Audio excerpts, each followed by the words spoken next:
Hi, I'm Melinda Johnson with Main Street Guyman, and we're here with On the Brooks for July. And this month we're going to do something a little bit different. We're going to invite some people within the community to come in and talk about wonderful things or people or programs or businesses, whatever it is that they find that is wonderful about the community, because to heck with all the negative out there, let's go positive.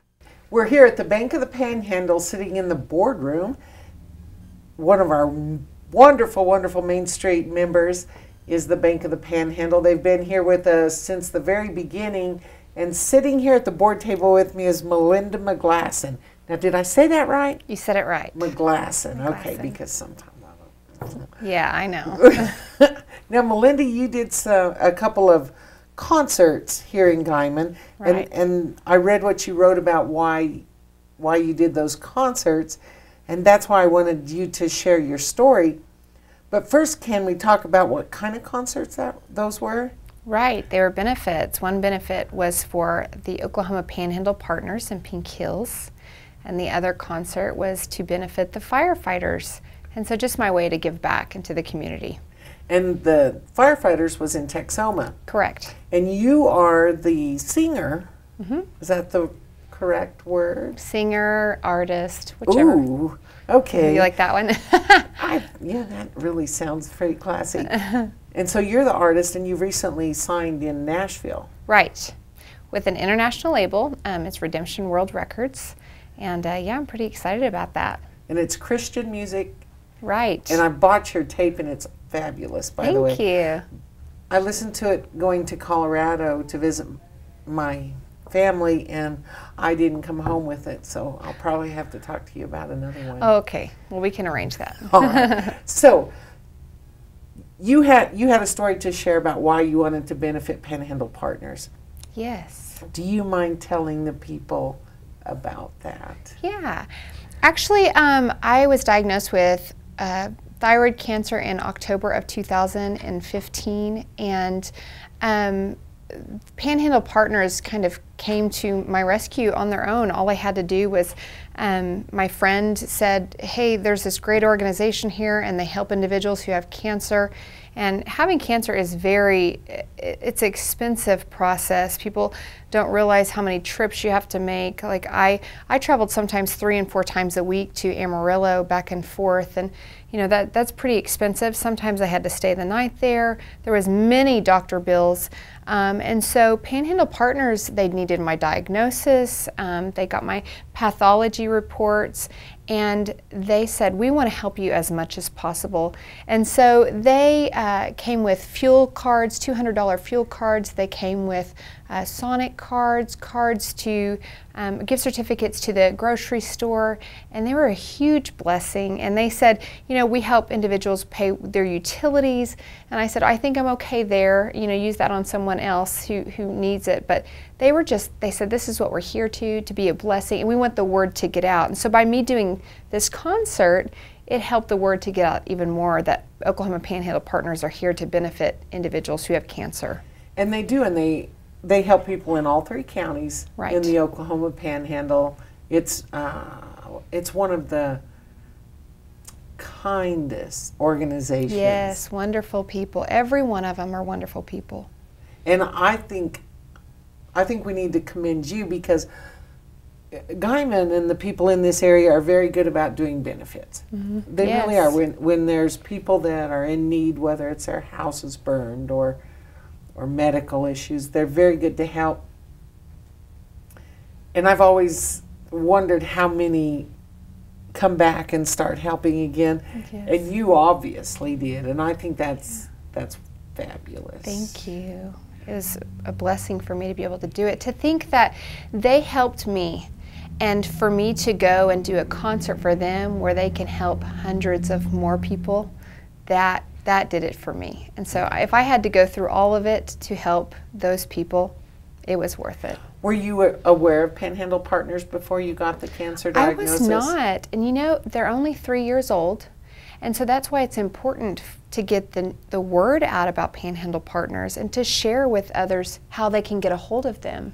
They used to be known as Circle of Friends. Okay. And there was a direct tie with the Harrington Cancer Center. But so many people in the area, their doctors don't have them, or their insurance doesn't have them go to Amarillo for whatever reasons. And so the people in charge there wanted to be able to help everybody. And so they kind of went away from Circle of Friends. There wasn't a problem, it just was to make it bigger, to make it better for our people. And so if you are sent to Oklahoma City or Wichita, then they can still help you, whereas before it was a little more difficult. And I think Harrington is still on very good working with them. Yes, yes, and the League House as well. I mean, they even said there was one time that I had to go and stay for several days, and they said, let us get a hold of the League House, because it's only $40 or around that price to stay. And so they're willing to just go the lengths to helping individuals, and so they're wonderful people. And your cancer-free 6 months in June, so I'm excited about that. Awesome. That is absolutely awesome. Thank you. And I also know that, and this was another reason I wanted you to come, you and your husband pastor Lifeway Church, correct? That's right. I'm having a You're hard doing time good. remembering that. But a couple of years ago, you noticed that the Pioneer Day Parade didn't have awards. Is that correct? Right. And what I found wonderful and amazing about that is you guys decided that you'd like to have awards for the floats or whatever. And instead of complaining about it, you just got your committee together, you got the people that did the judging, and you just handled it. Yeah. It went great. That's the way I love it when people do that. Because it seems like there's a lot of people that just want to say what they want everyone else to do. Yeah. But you guys did it. Yeah, absolutely. We're being the church outside of the church, and that's what it's about. It takes all of us, whether you're in a church body or whether you're in a community, it takes all of us to make something great. And so we thought this is just our way to help make the Pioneer Days Parade great. So we made banners, we made ribbons, and people got all excited about it, you know, and it was really fun. And so you've done that 2 years. 2 years in a row, and it's a lot of fun. We get judges that are not linked with Lifeway and not linked with the chamber. We just get businessmen and women in the area to help us out with that, and it's wonderful. Well, thank you. You're welcome. And thank you for all you've done. Good luck on the concert and the recording and all that. Thank you. And it's wonderful that you're cancer free. Thank you. All right. Now we're going to ask Michael Shannon with PTCI. What are you called, the executive director? I am the executive director of PTCI, and PTCI stands for Panhandle Regional Economic Development Coalition Incorporated. Yeah, that's why we call it PTCI. Do you have to take a deep breath after that because you ran out of oxygen? You know, it took me about 2 or 3 weeks to just say it all in one breath, but yeah, that's why we call it PTCI. Yeah. And it's an economic development, not a company, but it's a coalition of different people, and especially where we're sitting here at the Bank of the Panhandle. They are a big contributor to this coalition that helps fund PTCI through, you know, financial means to pay my salary and wages to go out and promote businesses that comes to Texas County, Guymon, and the Oklahoma Panhandle, basically. So. And so when people want to start a new business, we send them to you. That's correct. That is and correct. if a business wants to expand or do a change of scope or something, then you assist them. That is correct. And what we're doing right now mainly is business retention. You know, things are just a little difficult out there in the world of business right now with oil and gas and farm prices being not as good as they used to be a couple, 3, 4 years ago. So what we're doing now is business retention, just making sure the businesses that basically created our region, our Panhandle region, are that they can stay in business and stay keep healthy. Yeah, and stay healthy and keep people employed. And it makes sense. Why would you want to bring in a business if you already have one that would cause it to go away.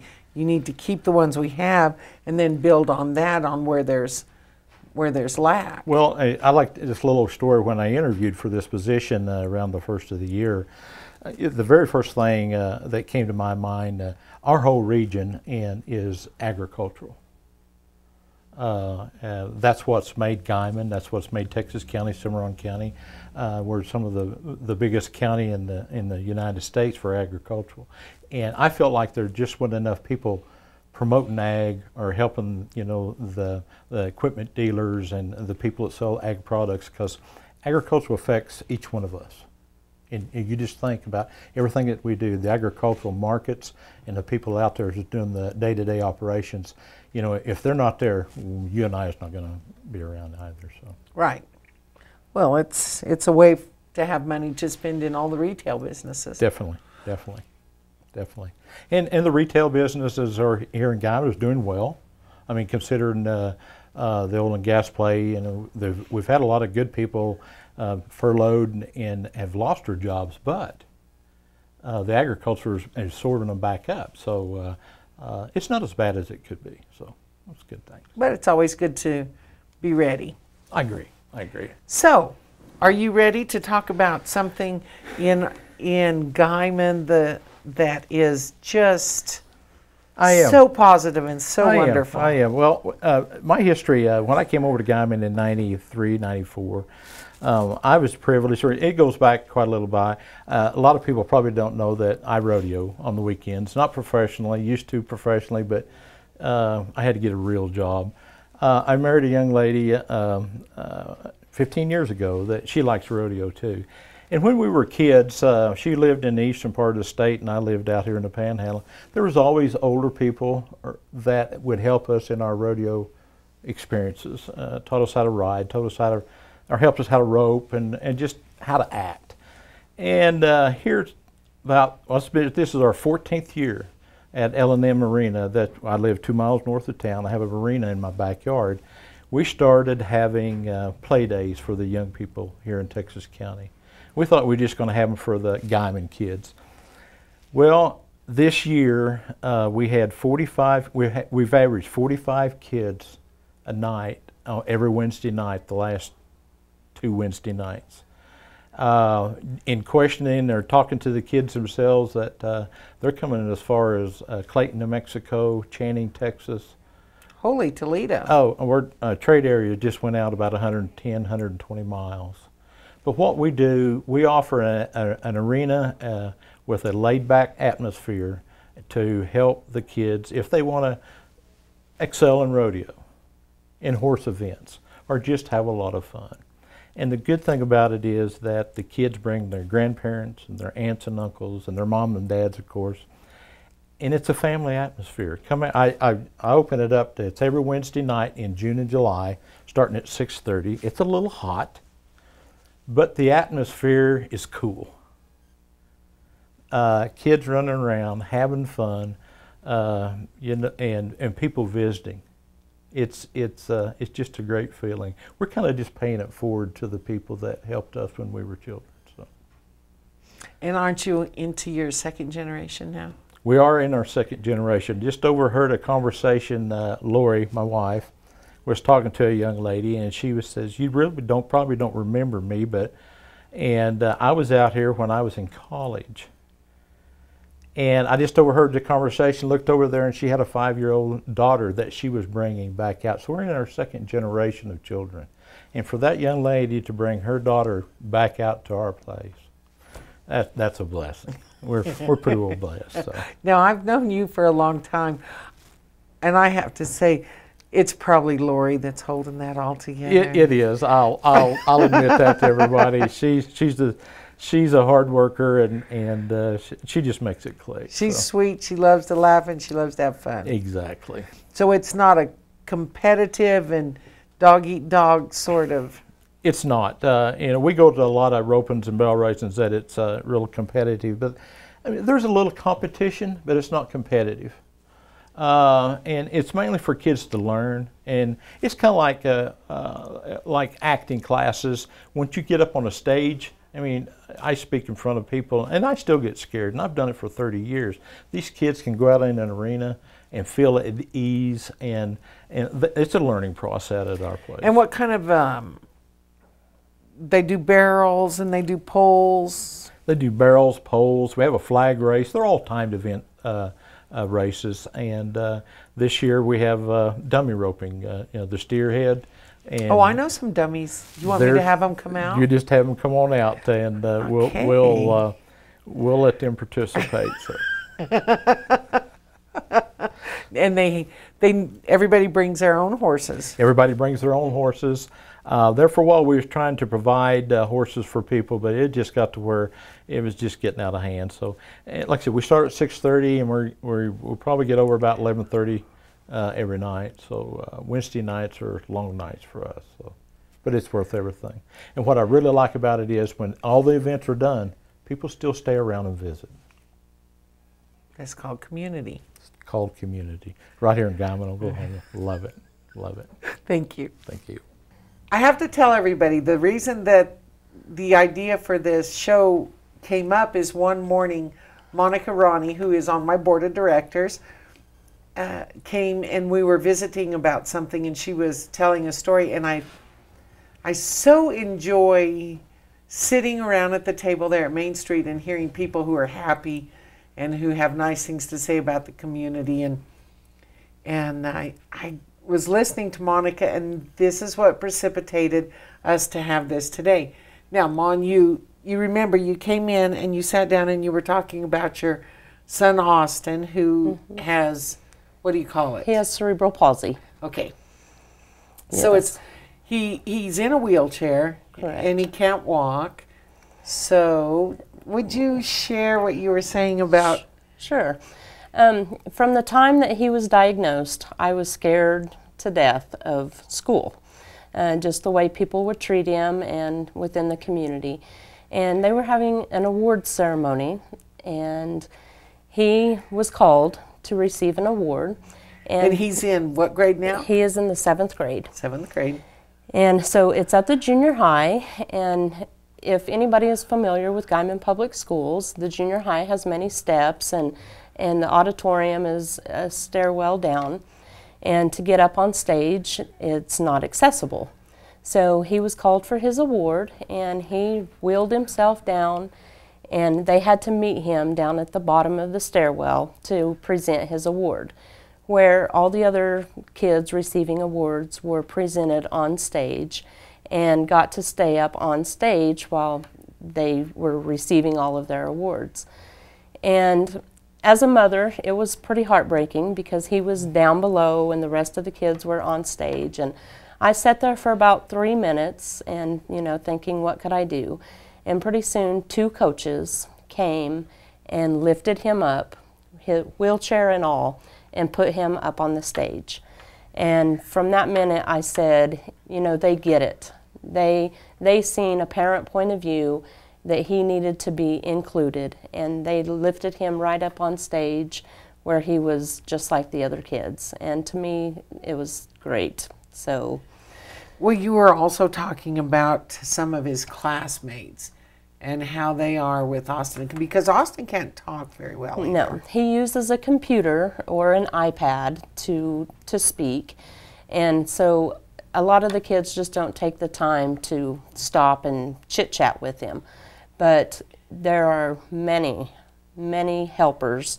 Actually, his aide at school has to fight off the helpers because they all want to watch him communicate on his iPad, or they want to push him to his next class, which does not thrill his physical therapist, because his physical therapist wants him to push himself to build muscles. But he's got so many friends that they just pitch right in and help. So they even help you when you drive up in the morning. They do. They unload his wheelchair for me, take him out of the car, put him in, and after school they meet me at the car, put him in the vehicle, and load the wheelchair for me. So it's been great. Something that I feared for years was not worth fearing, because everybody accepts him for who he is, and he just fits right in. So it's been great.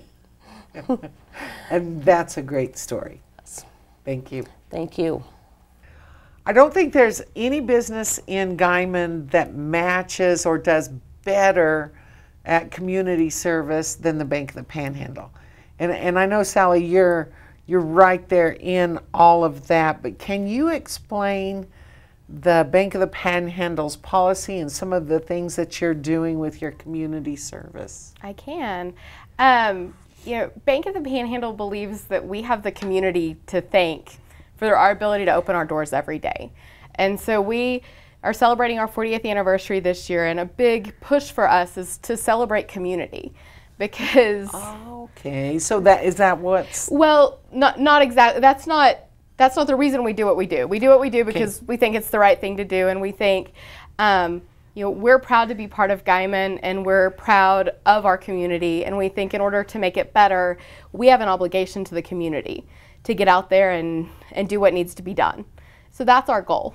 And we try really hard to work with our employees and our coworkers and to encourage that. And whether that's, you know, giving them long lunches so they can go sit on a board meeting, or letting them take off early so they can go help with an event, we're going to do what it takes to make sure that the community of Guyman stays strong. Because when the community is strong, we as a bank can be strong too. And that's true. I mean, it's true of anything, whether it doesn't matter what you're talking about, what business it is.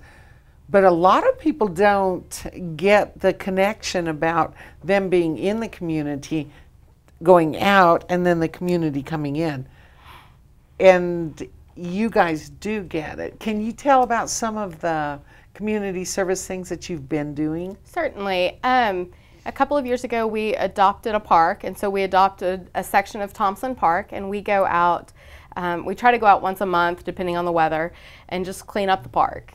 So that's something we do as a team. We have different teams, and each team takes a month, and that's a good teamwork environment for us, and it's a good opportunity for us to give back to the community who has given so much to the bank.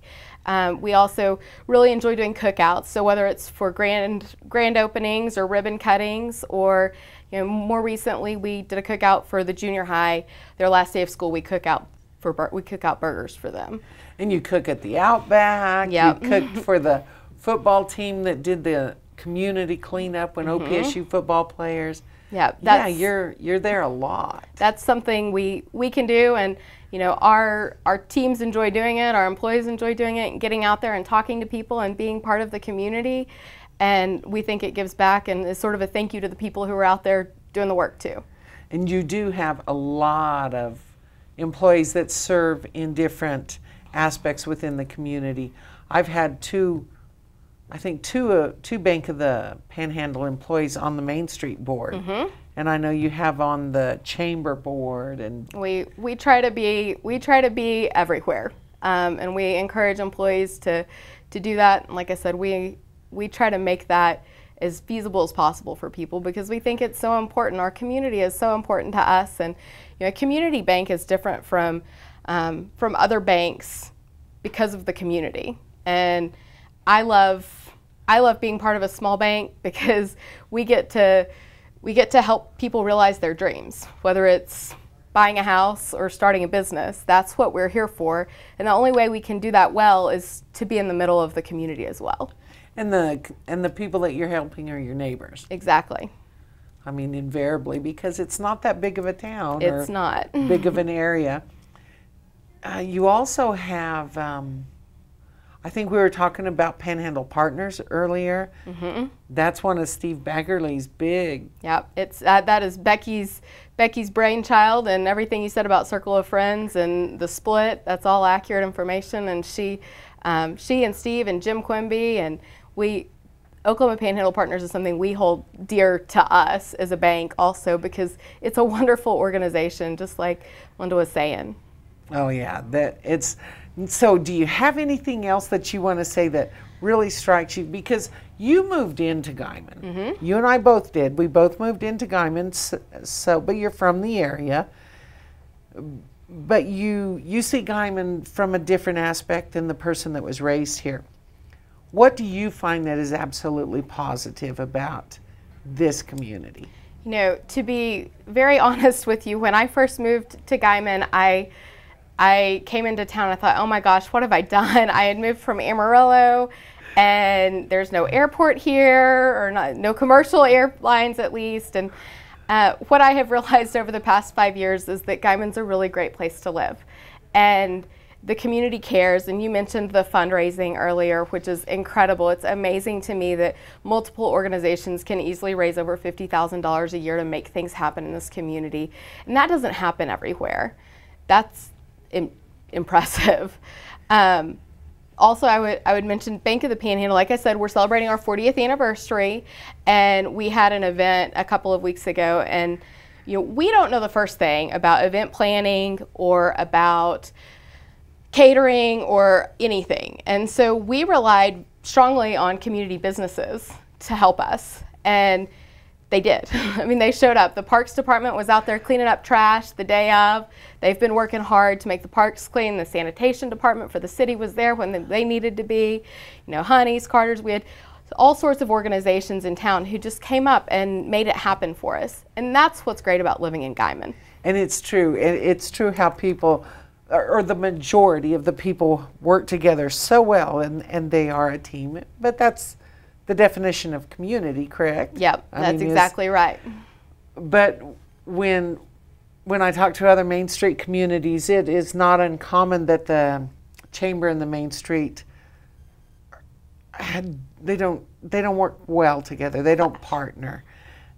And it's another times they'll be complaining about the city government or whomever.